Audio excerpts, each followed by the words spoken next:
Oh, it's good to be back at the camp. Wait a minute, this is not the camper.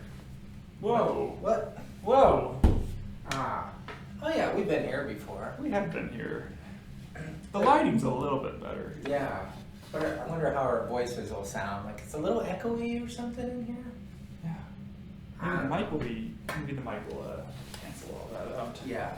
Luckily all the producers and engineers are wizards and they can fix anything. Oh, they're so good at it. Yeah, it'll be perfect. Yes. Like our last videos, they fixed the lighting in it. Right. Yeah. The new edited version. Mm-hmm. Yeah.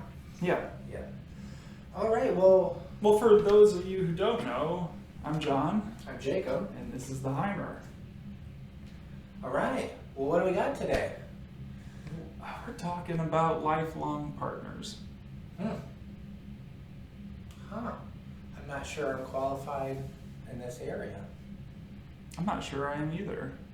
Is anybody actually qualified? Unless you're like maybe 90. Yeah, maybe people in their 90s. This maybe. is lifelong. Yeah. I suppose I am an expert as lifelong up to where I am at my age. Yeah. Yeah, that's my right. lifelong partner. Yeah. Yeah. Yeah. I mean, and that's part of the purpose of the show, right? Is to explore topics that we maybe don't, completely know about. Of course, we've tackled some huge topics, so. Yes, we have. So, Yes. well, yeah, let's get into it and see what we can do and just sort of explore it a little Yeah. bit. Yeah. Yeah. All right, lifelong partners. Ah, okay. Oh.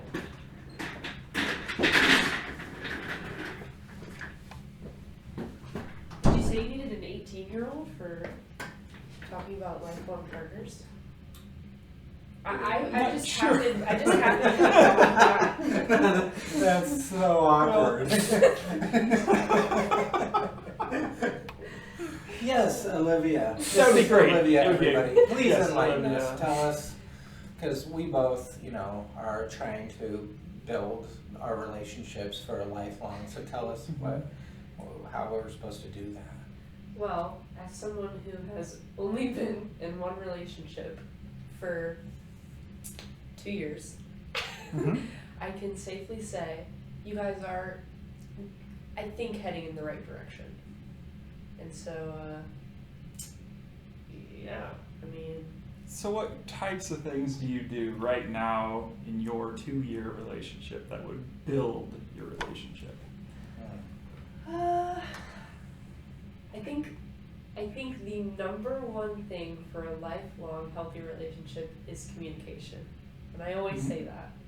Making sure that you're very communicative with your partner and telling them problems, maybe something you want fixed, and just being very open, I think, is what builds everything else, like honesty and trust. And so I think I communicate well with Silas, who is my partner, who is also Jacob's son.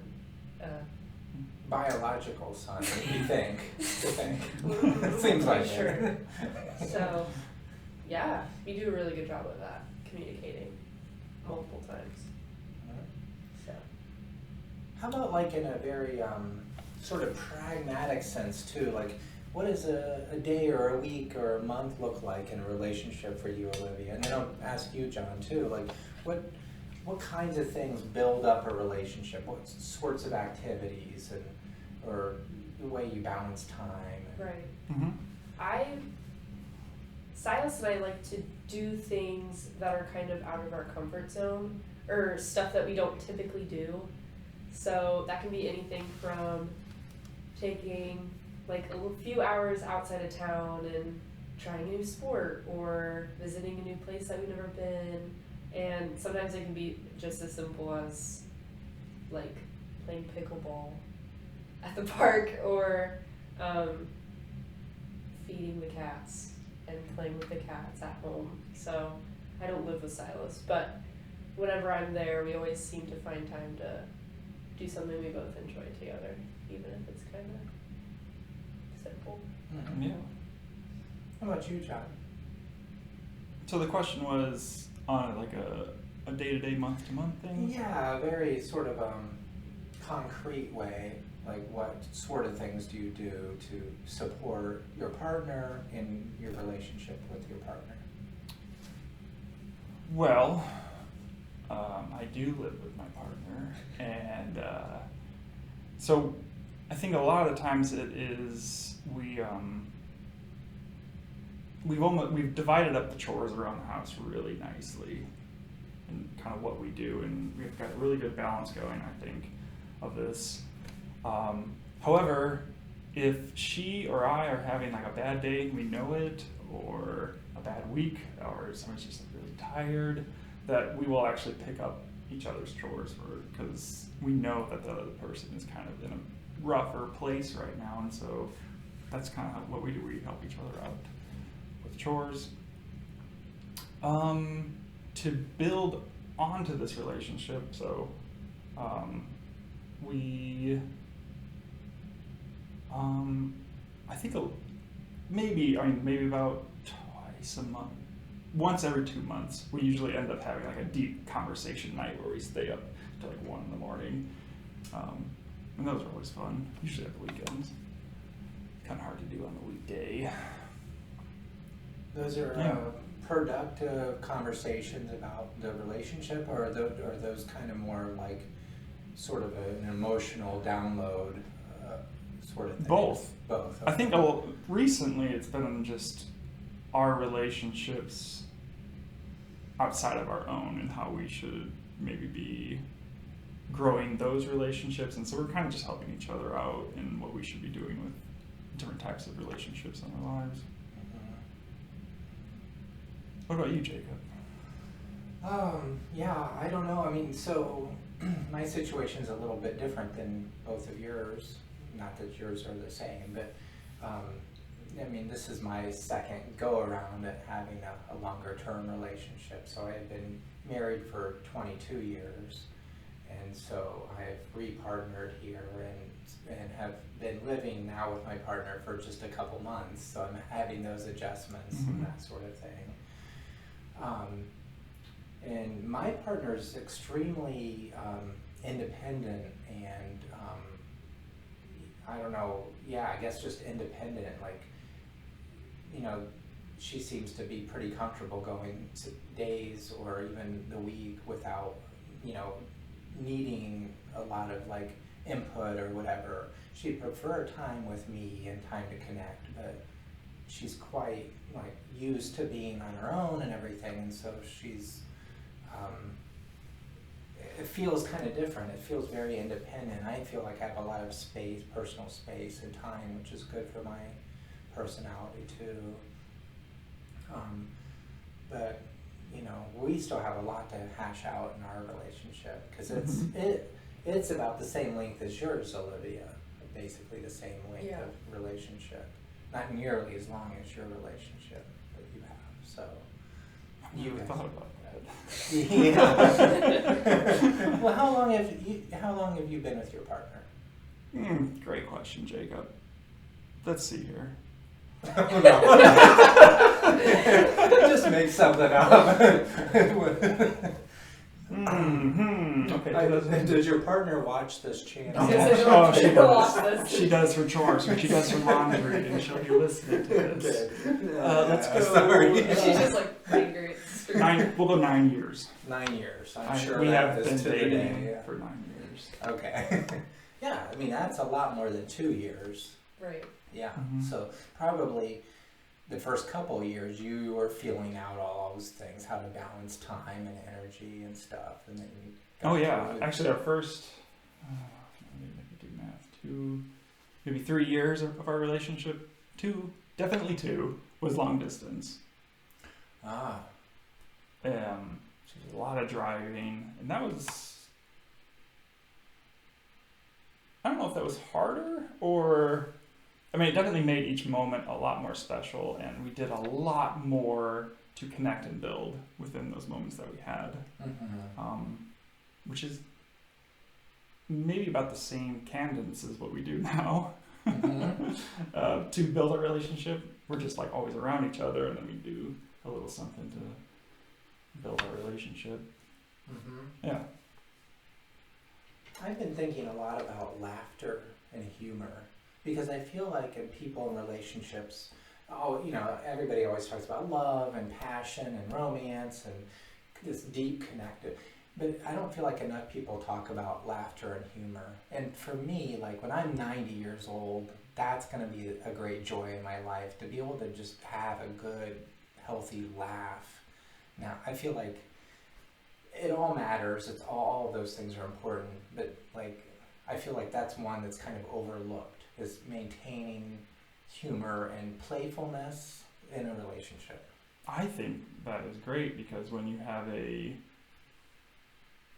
more serious thing that's happened to, maybe there's a loss of a family member or something, and being able to find joy within a situation like that and make each other laugh about something to kind of break that tension, I think is really helpful in those types of moments. Olivia, in your relationship, who's more silly, you or your partner? I think it's like we're both silly, but in different manners, right? Probably my partner, but I think we both do a good job of keeping it very lighthearted and not so serious all the time, and so I think that's what makes it like more fun and kind of playful. So Are people, I'm getting slightly off track here, we'll keep bringing it back. As we do. Yeah, we do, that's what happens. Are people a little bit dismissive of a relationship when you're 18 years old? Do people kind of think like, that's teenage love and right. It's whimsical, it's Yeah. the passing? Yeah. Do you get a sense of that from people? For sure. I definitely Yeah. think that, there is a part of it that's more like kind of experimental, like you're just kind of trying to figure out like what you do like. And so when me and my partner started dating when we were only 16. So now that it's almost like the relationship has matured with us, which I think is something that most people, that happens in almost all relationships, but when you're in the learning state, it's kind of easy for people to just say, it's not going to be like, it's not real, it doesn't seem like a real relationship, or it's not going to last very long, or so I think there's definitely that kind of feel and vibe when it comes to saying, I have a partner, I've been with him for 2 years. How old are you? I'm 18. Well, you seem a little young. You know what I mean? Or it might not seem like it's as serious. So, yeah. Yeah, I could see that.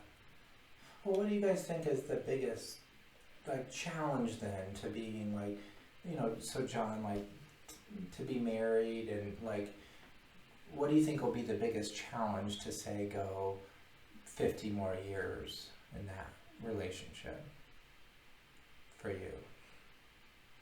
Keeping things interesting. Yeah. And I think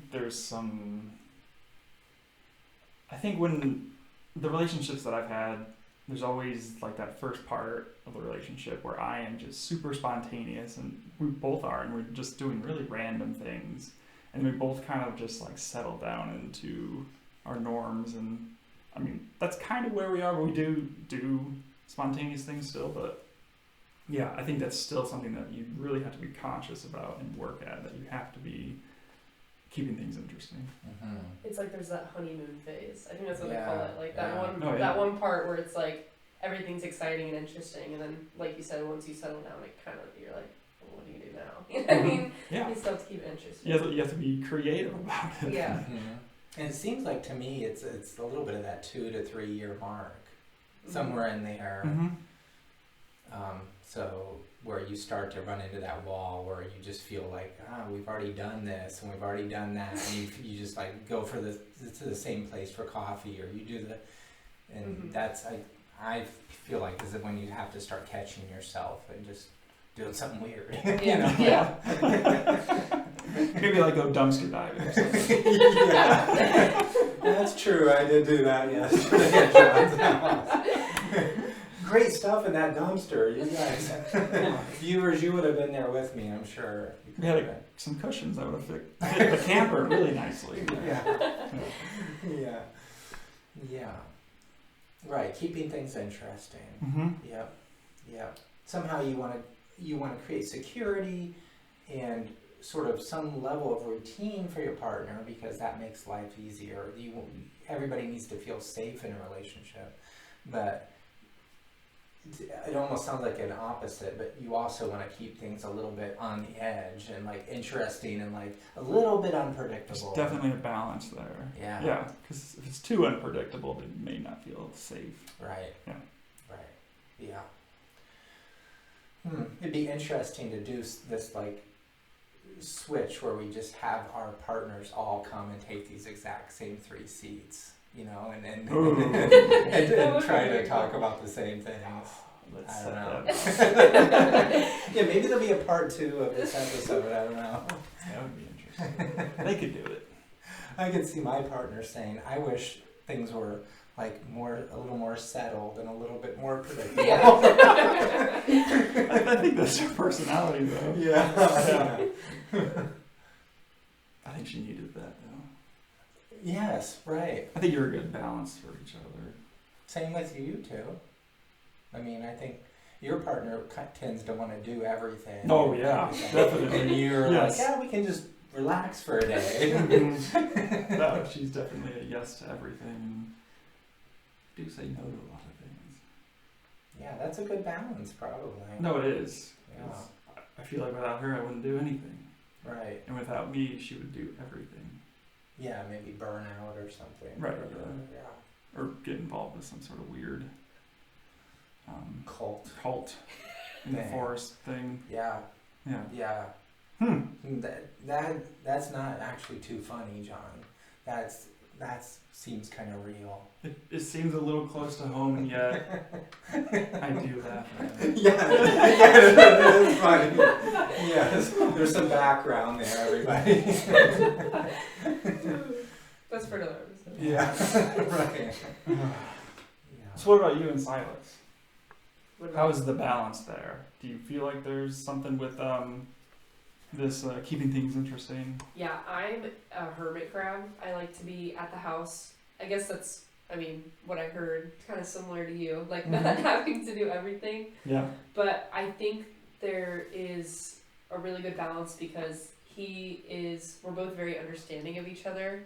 And so if there's an idea that either of us have, we're both like open to try it, but still a little hesitant, making sure that it's realistic and kind of obtainable. So I definitely think there's a really good balance between that as well. Not doing too much, but also like more than enough. Mm-hmm. Yeah. So for somebody that, and maybe we don't have any advice for somebody that would have like 2 hermits and 2 Right. want to do everything. Right. Right. How do you think they function? Yeah, the 2 people who want to do everything, some of which would be different things. It would be that different sounds things. crazy. Yeah. Like the calendar mess Mhm. would be. It Oof. seems stressful. Yeah. Yeah. Yeah. I guess that's where the phrase opposites attract comes from. Yeah. A little bit. A little Yeah. bit. Yeah. But you know, that's a weird thing about relationships. Not only our partners or romantic relationships, but work relationships and everything. Somehow I start to kind of categorize people as being a little more difficult, or like you're sort of attracted in a way. You want to spend time with people who have similar interests and all that. But it might be better for us to spend time with people who don't have similar interests and have, I don't know, I'm not sure like which is better. Like it's like in our relationships, I do think it's better that we have these differences we're talking about, but at times that can make it seem like the relationship is more difficult because of that. I guess, so being difficult is not necessarily worse. Sometimes that inspires growth. That's true, yeah. I don't know. Speaking of growth, I was thinking of this earlier, that I've gone through a couple of relationships now, especially early on. I think I had a relationship when I was 18, and that lasted for almost 3 years. but that transition period from being like a senior in high school and then having a couple of years of college, there's a lot of personal growth that happens in there. Mm-hmm. And being in a relationship that is also trying to grow at the same time, while each person is also trying to grow as an individual there, is kind of hard. Mm-hmm. And you're trying to grow, it's almost like you need to grow together in the same way, or the relationship's just not going to work. Because at the beginning of the relationship, you do have these balances. Yeah. And I don't know if you're feeling this personal growth, or if you've I gone can't. through I this. mean, her facial expressions are just saying everything. Yeah, I definitely think this kind of ties into the part of people being kind of, not judgmental, but kind of saying that. I think that's a hard thing to learn as someone so young, like how to really be there for your other partner while you're still taking care of yourself. Mhm. And so I definitely think there's a lot of judgment around, like, maybe having a moment where it's just like a break, kind of like making sure that you're taking time to really focus on yourself, but knowing that that there's someone there supporting you as well. And so there was so much, like, I still feel it, like, obviously the growth, but it was especially harder leaving high school. And now that I'm in the start of my life is what they call it, still being in this relationship can be tough, going through change. And so I think that's where, like, the communication comes in, and just really making sure that that your first priority is yourself, but also your partner next to that. There's definitely difficulty though with trying to grow, and I'm probably still gonna feel more going, continuing, but I've already felt it so much, and so I can guarantee that it's gonna keep happening. Do either of you still feel like though you like go through moments of change within yourself or your relationship? I definitely had. I think during COVID really made me think about myself and who I was and what types of things I wanted to change about myself. Mm-hmm. And I communicated these things to Mackenzie, and she was very supportive in all of this, and she was there with me the whole time, kept me on track with my goals and such. And I think that actually strengthened our relationship, my own personal growth. Yeah. Have you gone through any sort of things like this later on in life? Yeah. Yeah, I mean, I feel like my partner is great at being supportive, but she does what I need. I think she's intelligent, and she recognizes that I need grounding. She tells me, like, that's crazy, like I hear you, I'm listening, I'm supportive, but that's crazy. Like, sometimes she just has to say that's crazy, or it's too much. Like, it needs to settle down a little bit. So she's been telling me that. But I think that's good. So. Do you accept that feedback? On the short term, yes. On the long term, I'm not sure. I mean, that's a whole nother episode in my mind, but I think too many people are sort of complacent about everything. And I think we need a little bit of wild in our spirit and a little bit of willingness to stick our necks out and try new things. Ooh, maybe that should be the next episode. Yeah, yeah. And again, I think she supports that idea, but when it comes down to it week to week or month to month, there's a little bit of, like, think it through a little bit better kind of thing. So, but I mean, the worst thing you can do, right, in a relationship, I feel like, this is why it becomes less interesting, is to just become in a rut, where you're just in a rut and you're not, it's just the same stuff over and over again, and it's not good for anybody. So. No, yeah, I agree with that. It would be fun to have some couples that were in their 90s or something on the show, and just hear, like, how did they, because they went through huge periods of time where they must have felt bored and uninterested and all sorts of things. And I don't know. Yeah, that's true. And I'm curious also with maybe like major world events happening. I was just about to say that, yeah. How does that affect a relationship? Like for us, it's COVID, but I think it's kind of hard to think through that because it's still happening. Like, how did that affect our relationship? I'm not sure. Yeah, think about all the folks that were in World War II, for example, Exactly. that came back. It was like this huge percentage of the country, and they came back, and then it's just like, okay, now you're basically automatically getting married. You're buying the 2-bedroom, 1-bathroom 1950s house, whatever, and you're starting your family, and you're working the job until you're for 40 years. You know, like that's a pretty big contrast. That kind of world event, right? I don't know. When I think about that, I mean, I think about how small this pandemic has felt personally. Like, it's been important, it's changed our lives, but there's generations that have put up with a whole lot more. Than not having toilet paper. Right.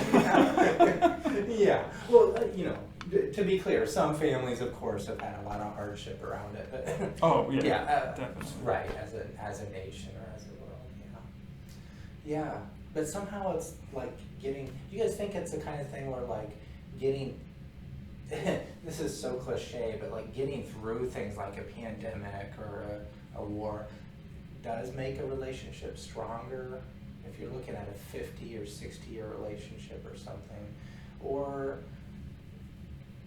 is that just kind of a false thing that we tell ourselves, and it really just stinks and it makes everything more difficult? I think it probably depends on how you get through it. Is how well. That seems like an obvious answer. Yeah. But just like, if you get through it, if you understand your failures or what's actually happening at those moments, because it could be a huge stress on the relationship. And so if you can get through that later down the road, when similar sorts of stress, it's probably not going to be that much stress as this world event, but you'll be able to get through those a lot easier. Yeah. It's definitely situational. Yeah. Like, it just depends. So. Yeah. It's, in a way, it's kind of scary to think about how little we know about how to conduct these relationships, at least to me. Like, I don't know, as we're sitting and talking, I'm realizing that I know almost nothing, and I'm just barreling ahead, and like my whole plan is to basically try to be nice, look out for her, work hard in life. But I don't really have any intellectual ideas on how to. No, I don't either. And maybe I've never really like sat down and like really thought about what I'm doing and how this may be affecting the relationship either. Yeah. But I mean, I keep doing things for her. She has certain love languages, so I keep doing the things that show her that I love her. Don't do anything stupid. But I also feel like people who have been in a relationship for 50, 60 years might have the same, like, they might not know what they're doing still either, That's even if true. they've been together for so many years. I think everyone's just kind of clueless, but also learning at the same time, no matter how long it's been. I don't know this at all, but isn't there something crazy like the number of arranged marriages that end in divorce is equal to the number of non-arranged? Like, yeah, or it's real close or something, and I think, what are we not getting here? Well, that's scary. What am I doing wrong? Yeah, you can really just throw two people together in certain parts of the world, and it has basically the same chance of success. Yeah. Okay. Makes me kind of feel insignificant.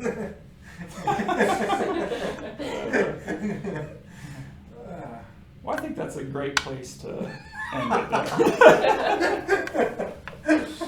I love the way you do that, John. Yeah. Maybe somebody in the comments section will challenge us on some of that. That would be great. Yes. Yeah, we'll have to see. Yeah. Okay, well. That was great. Yes. Yeah. Thanks for watching, everybody. Mhm. A lot to think about. Yeah. Thanks to our executive producer, Schmidt, as always. Yep. And the team everywhere else around us, baking cookies Mm-hmm. and Cookies are supporting us and putting up with us in lots of ways. Maybe we should all go off and tell our partners that we love them when we're done with this episode. And then we Yeah. should tell them to come back and sit where we are. Yes. Do the same I don't episode. think they'd do it. I don't know. They'd be like, what are we doing? Maybe if we make them more cookies. Yes, Olivia. Yeah. That's not a sexist thing. She's really good at making cookies. It's because you're the woman. Yeah. All right. Okay, that's a wrap. Thanks for watching, everybody.